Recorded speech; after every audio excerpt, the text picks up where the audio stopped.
Your Excellency, hello, hello, hello. Can you hear me? Okay.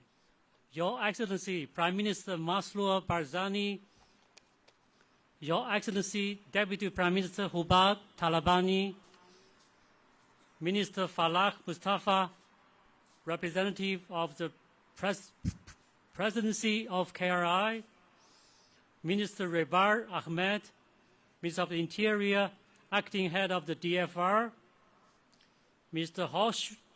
Hoshyar Zebali, on behalf of His Excellency Masoud Barzani, Mr. Darbaz Khosrat, representative of the President of the PUK,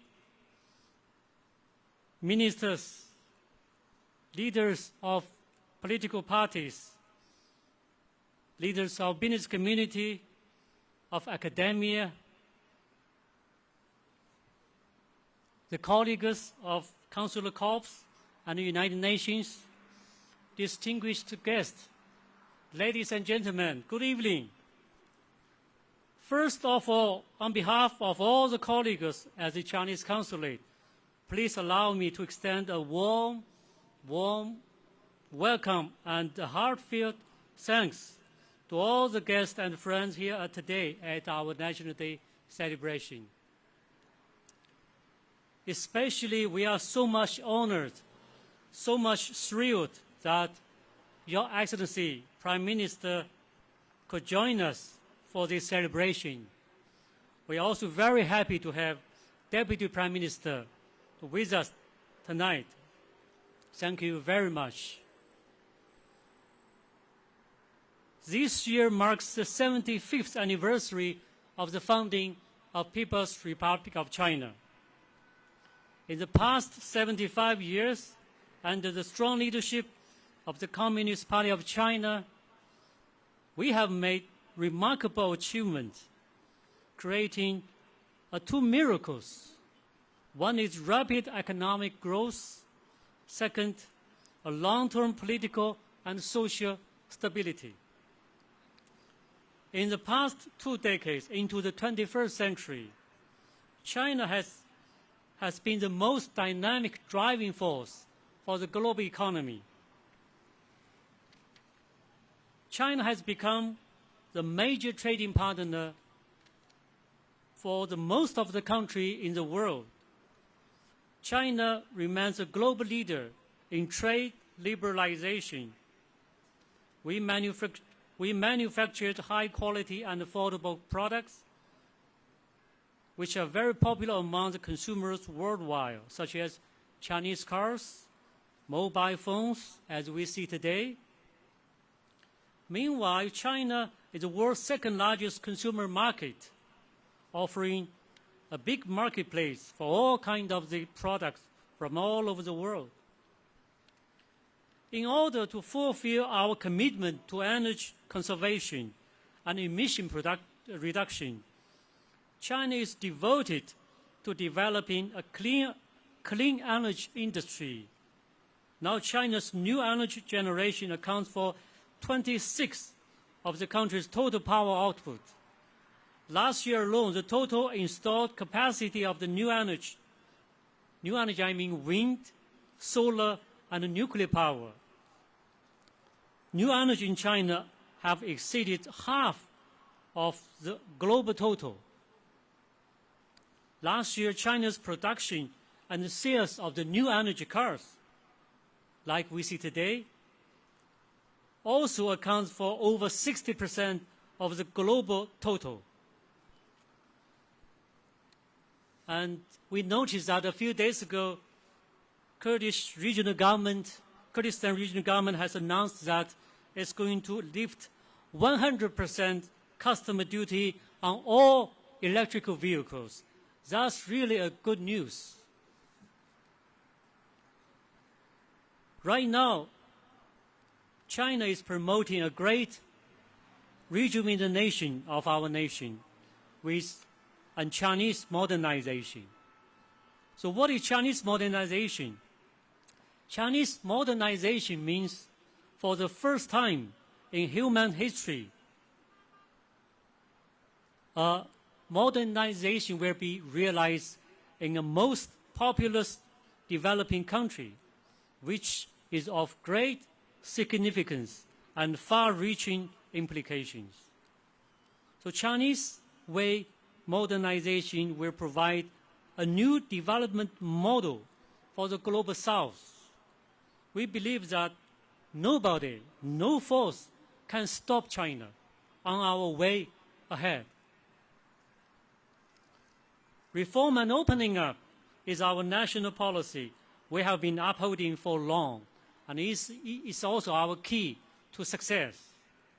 Not long ago, the third plenary session of the 20th Central Committee of the Chinese Communist Party was held in Beijing.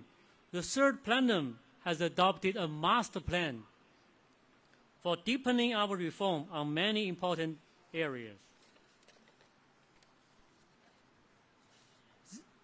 Those new measures we are going to take will not only provide an impetus for China's continuous development, but also means new opportunities for expanding our cooperation with the rest of the world. The world today is still plagued by ongoing conflict and uncertainty. As a permanent member of the United Nations Security Council and a responsible major country, China is working very hard to make its voice heard, to offer its solution to crisis. With our unique Oriental wisdom, China has been making great contribution to global peace and stability. We work very hard to facilitate the peace talks for the Ukrainian wars. We also try very hard to achieve a ceasefire and cooling down of Gaza conflict. Unfortunately, in recent days, we see the deterioration of the situation. Following a diplomatic détente between Saudi Arabia and Iran last year, China acted again this year, in May, to facilitate an important agreement reached by the 14 different factions from the Palestine in Beijing. Iraq is an important country in the Middle East, and Kurdistan region is very strategically located. We in China, we attach great importance to our relation with Iraq and with this region. Today, the Belt and Road Initiative has become the largest international cooperation platform in the world. And our two sides, we believe, have the great potential in promoting Belt and Road cooperation. Both Iraq's Development Road project and also CARE-Eyes infrastructure and other growth projects can be matched with our BNR, with our Belt and Roads cooperation. And we believe this collaboration would bring tremendous benefit to both of us. This year also marks the 10th anniversary of the opening of the Chinese consulate in Erbil. Over the past decade, the trade and investment between our two sides has been growing rapidly, especially in recent years. We believe there's a great potential to further our cooperation in areas like infrastructure, agriculture, water conservancies, clean energy, environmental protection, and many more. The cultural exchanges between our two sides are increasingly active. The Chinese department in Salahuddin University, which was opened 5 years ago, has been playing a very leading role in language learning for the region. The Chinese Study Center, which was opened last year in Soleimani University, they had many events in past years, and this center is becoming one of the influential academic institutions.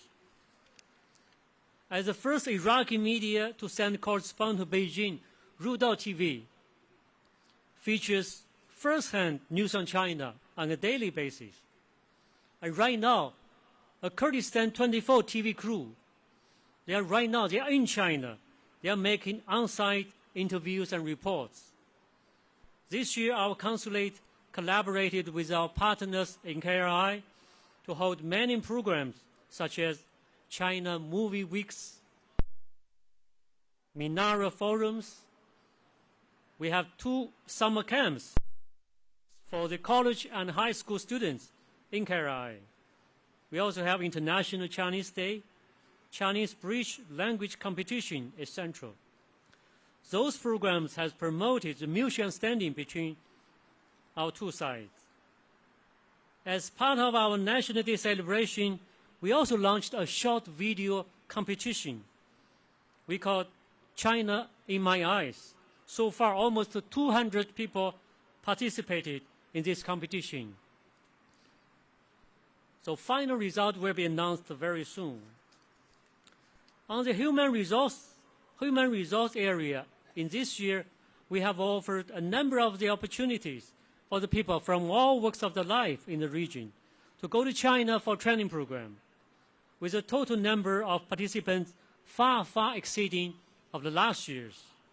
Also in this year, we have a total of the 12 people from this region who got Chinese government scholarship.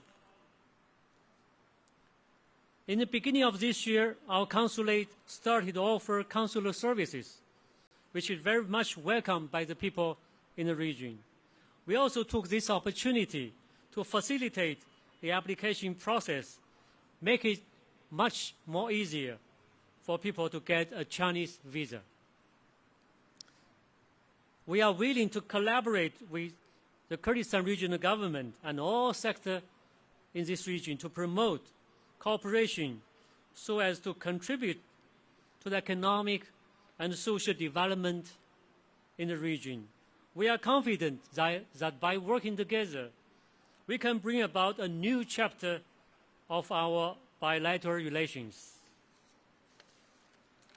Last but not least, in order to create a better festival atmosphere, and also as part of our national celebration, we are so happy, so lucky that we have a very professional group from the Songshan Shaolin martial arts schools. They are joining us today.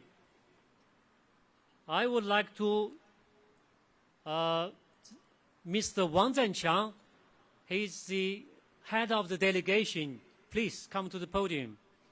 He's the vice president of the Songshan Shaolin martial arts schools. Say hello to everybody. So you are very welcome. Thank you. You are very welcome to visit Erbil, to visit Kurdistan region. And actually, I must say that this young man, he's leading to us. They are truly Kung Fu masters. They are China's top Kung Fu performers. And to be frank with you, this is going to be their very first performance in the Middle East region. So they are going to have the 3 official performances, 1 in Erbil, 2 in Suleimani. I really wish their performance will be a big success. To conclude my speech, I wish everybody have a good time tonight. Thank you very much.